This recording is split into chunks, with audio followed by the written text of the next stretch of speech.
नमस्कार, मैं doctor Atul Kumar Pande, consultant neurologist. इस वीडियो में मैं आपको कुछ मिथ्स या भ्रांतियाँ जो कि स्ट्रोक के बारे में हैं या कुछ ऐसी चीज़ें जो कि लोग बोलते हैं लेकिन वो सच नहीं होती हैं, उसके बारे में थोड़ा प्रकाश डालना चाहूँगा। तो कुछ क्वेश्चंस हैं जो जनरली मेरे पास आते हैं या लोगों के जहन में रहता है। तो उसमें से सबसे पहला क्वेश्चन ये है कि stroke only happens to old people, या स्ट्रोक सिर्फ बूढ़े लोगों में होता है। तो इसमें बताना चाहूँगा कि ये एक्चुअली एक सच बात नहीं है।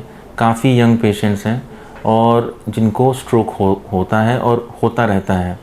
उसके लिए एक स्पेशल कैटेगरी रखी गई है, हम लोग उसको कहते हैं स्ट्रोक इन यंग। अगर 40 साल के नीचे किसी भी व्यक्ति को स्ट्रोक हो रहा है तो हम लोग स्ट्रोक इन यंग कहते हैं। तो और उसके कई कारण हैं, कई जेनेटिक कारण हैं, हार्मोनल कारण हैं, कई अलग अलग प्रकार के कारण हैं जो कि स्ट्रोक एक यंग पेशेंट में हो सकता है। ये इसके बारे में है।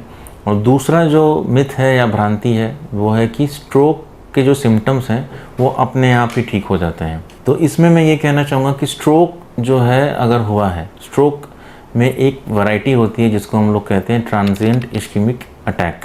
अब ट्रांजिएंट इस्केमिक अटैक में क्या होता है कि किसी पर्सन को क्लॉट हुआ, क्लॉट होने के बाद वहाँ पे अपने आप ही अगर वो क्लॉट निकल जाए तो उसका जो सिम्टम है विदिन आवर या विदिन 24 आवर अपने आप ठीक हो जाता है। मगर उन पेशेंट्स में भी हमको ट्रीटमेंट देना है ताकि ये चीज़ें दोबारा ना हो जाए। अगर किसी को स्ट्रोक हो गया है और वो सिम्टम 24 आवर से ज़्यादा तक परसिस्ट कर रहा है तो वो एक स्ट्रोक माना जाता है, या ब्रेन में कोई भी MRI CT स्कैन में कोई लेशन मिला तो वो स्ट्रोक के सिम्टम्स अपने से कभी नहीं जाते हैं। उसके लिए प्रॉपर ट्रीटमेंट ज़रूरत होता है, प्रॉपर इवैल्यूएशन ज़रूरत है। नहीं तो अगर ये स्ट्रोक धीरे धीरे आपका बढ़ता जाएगा और इसकी रिकवरी के साथ साथ दोबारा होने के चांसेस जो हैं वो भी बढ़ जाते हैं। तो स्ट्रोक अगर हुआ है तो ज़रूर से ज़रूर किसी न्यूरोफिजिशियन हो उनको कंसल्ट करें और प्रॉपर इवैल्यूएशन के बाद अपना ट्रीटमेंट ज़रूर से करें। तीसरा जो क्वेश्चन नॉर्मली आता है कि स्ट्रोक और हार्ट अटैक जो है वो सेम चीज़ें हैं।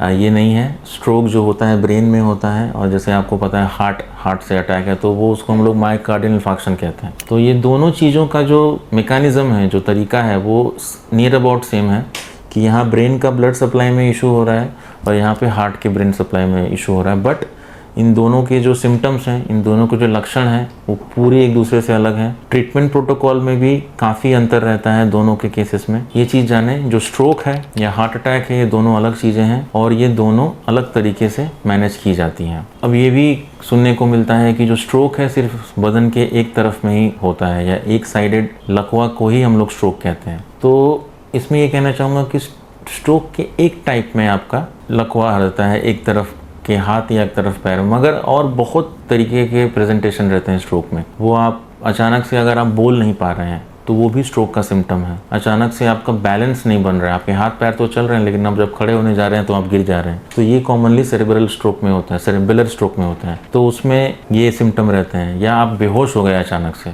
उसमें भी आपका अचानक से स्ट्रोक का एक सिम्टम है। या आपको चेहरे का छोटा सा एक लकवा मारा है, बाकी आपके हाथ पैर चल रहे हैं, तो भी वो स्ट्रोक का सिम्टम है। तो स्ट्रोक भिन्न भिन्न प्रकारों से प्रेजेंट करते हैं। ज़रूरी नहीं है कि सिर्फ वो एक हाथ और एक पैर का लकवा लेके प्रेजेंट करेगा।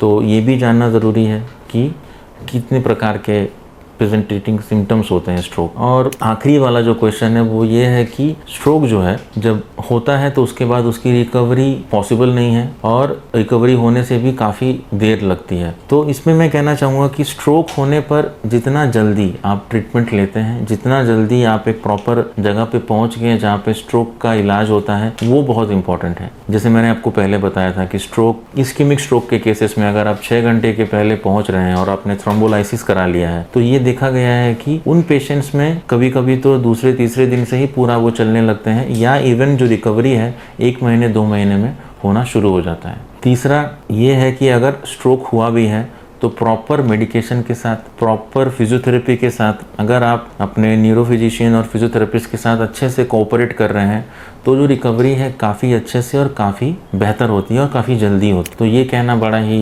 गलत होगा कि स्ट्रोक के बाद जो रिकवरी है होती ही नहीं है, और होती भी है तो बहुत देर से होती है।